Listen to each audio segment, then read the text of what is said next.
Well, is it a surprise at all we're talking about Web3? I mean, everyone is talking about Web3, right? Web3 is on every mouth, per se. Now, I really want to figure out, I mean, whether it's just a simple marketing move, marketing call, or is it something more profound than that? So, let's find out, and I invite you to get a little bit back in time in 1986. I remember I was 12 at that time. Web 1.0 was born. And at that time, it was very simple. Static websites, static pages. And we were thrilled to see pictures on top of text, nicely laid out pages. But everything was simple, very full of useful information. But the thing is, the technology was so hard that it would require programmers and geeks to get it done. Now, about 20 years later, the Web 2.0, the web as we know it, it's all about social network, work, gaming, online courses, a lot of contents. The thing is, you can post photos, you can tweet, you can do whatever you want, you can share your moments and everything. But everything has been recorded and processed for corporate use. Okay? So it all takes place in centralized platforms, per se, and it's the era of the monetization of personal data. But say, hey, it's rich, engaging, and speedy, so yeah, we're still enjoying it right now, right? And by the way, even worse, I mean, your mobile phone, your most trusted companion, I mean, it keeps on sending information to Google as to where you are, what you like, and even what you're up to. So basically, Web3 says no to all of this.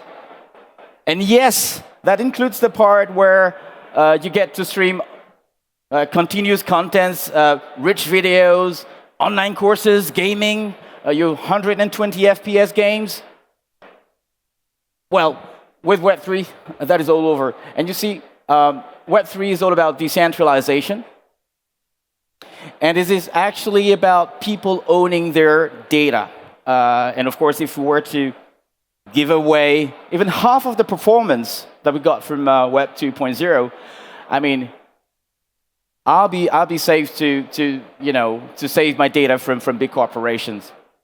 So this is a more profound thing than Web3 is more profound than just a marketing call. And actually, it turns the tables. It's not only a new foundational layer of the World Wide Web, it's also giving back the people full ownership of their data. And it's actually a new paradigm for privacy protection, as you can imagine it.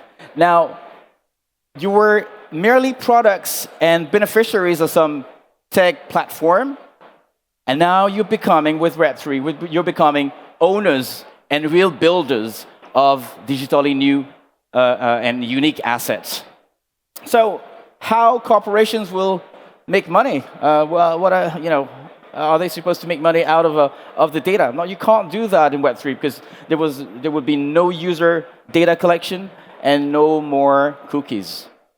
So it's also a new paradigm for businesses in the sense that it would change everything in terms of corporate governance, even business models, and stakeholder participation, because you need those users to be participating in what you're doing. Okay, now, that's a world that we foresee, and ideally, it's what we want, but actually, and there's a lot of hype. I mean, we're talking about Web3 everywhere. I mean, just before me, I mean, we talked about Web3 too, and there's a lot of tremendous things coming, right? But now, we need to overcome a couple of challenges, and we have important problems to solve in the first place before we move on to real Web3 and to the ideal world I was describing. So Web3 requires deep and challenging shift in our approach to personal data management. So I give you a hint about it. Of course, you would have on-chain and off-chain data.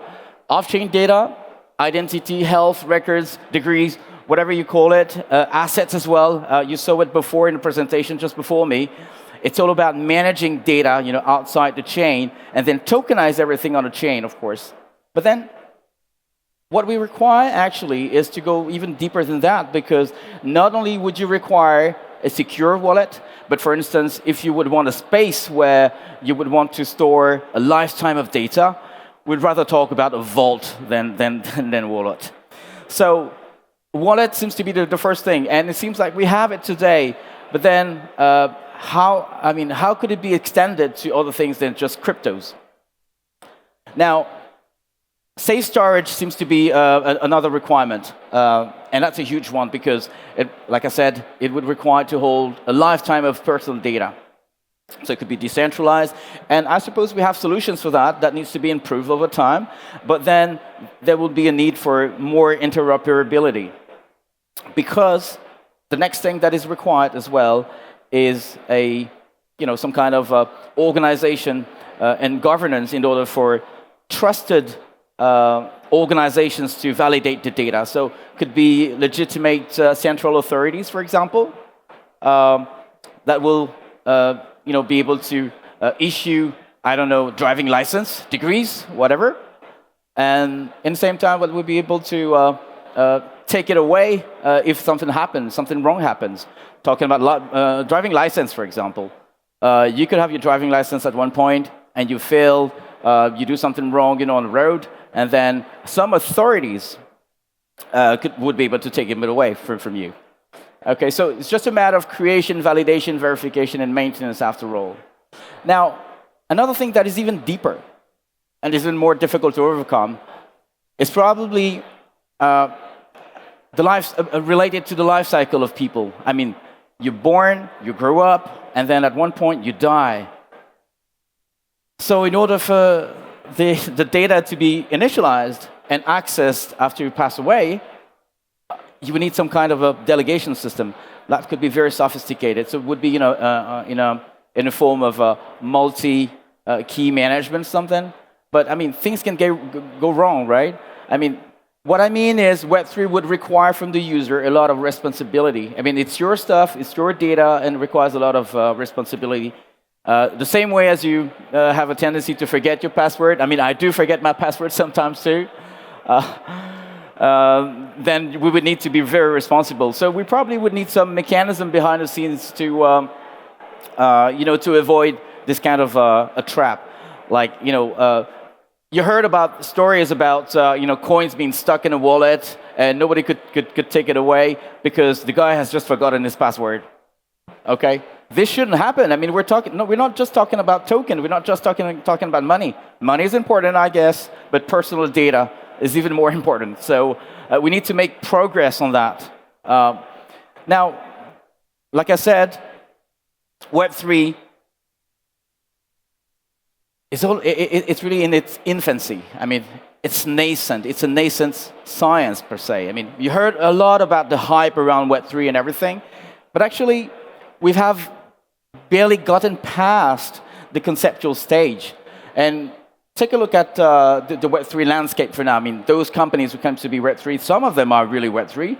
Have a look at the digital identity infrastructure. I mean, those guys are tremendous. I mean, they're doing a very good job in trying to make sure the foundational, the foundation of Web3 is well implemented.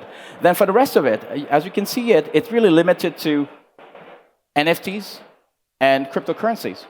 I mean, what about the rest? Well, at LordToken, we want to take this to another level. So not only with NFTs and cryptos, and we started as a crypto exchange, by the way, we want to take it to another level by targeting retail, high net worth, and B2B as well. So our ambition, as you can read it, is to become people's most trusted and innovative digital assets marketplace in the Web3 economy. The Web3 economy is the economy I was talking about.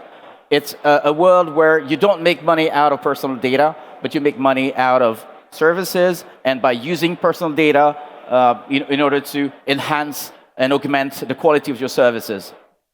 So we started as a French-regulated centralized exchange, and we mainly work on three areas. So the first area, of course, is trading, because we started as an exchange, and we tend to be We started in centralized way, but now we want to be an aggregator in centralized and decentralized finance. The second area we're working on is digital asset management. And the third one is digital assets investment. And of course, I mean, those people would not have the same objective after all. But the core of it, I mean, doing everything and everything, we have at the core of what we do is Web3. And it's precisely Web3 with personal data used in the right way. So we require a lot of interoperability around. So that's why we can't be alone in building this ecosystem. That's why we have a lot of partners as well. And that's why we talk to the regulators as well, because you would need some sort of legitimacy in the validation in a validation process. Now, we used to be LordToken. Now, ladies and gentlemen, I'm giving you the new name. The new name for LordToken is Davensi. Of course, it's something related to Leonardo, obviously. And the reason why we needed a new brand architecture is because, like I said, we used to tackle retail. Now we want to go for the high net worth and B2B as well. And we actually created the right user experience and the right level of granularity in the data in order to address their requirements. So on the one hand, for the high net worth and B2B, you have the DV suite, the Davensi suite, that will supposedly unleash growth potential. And LordToken, as an exchange, is actually on the LT suite. And then we have much more to implement and to release. We have a launchpad where we help startup tokenizing their assets and monitoring the efficiency of the tokenization. We also getting into payments as well. So we actually implementing all sort of things that makes it possible with Web3. So this is a renewed ambition that we have, and precisely it takes big time. It takes a lot of effort, a lot of interoperability, like I said, a lot of partnership as well, a lot of talk to the governments, a lot of talk to the incumbent as well. So we really want to make the bridge between the traditional finance and the new finance using Web3. So there's a little bit of education to make, of course. Now, in order to do all of this, I was presented as a Chief Strategy Officer. Well, I have the pleasure to say that now I'm the Chief Executive Officer, and this is owing to the awesome team we have there. Nicolas Lefortier, he's the ex-CEO, and he's the guy who's appointed me as the CEO, because he apparently liked the strategy I established.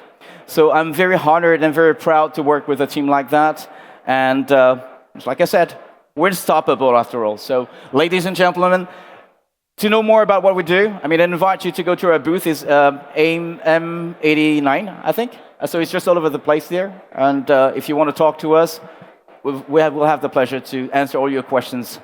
Thank you very much.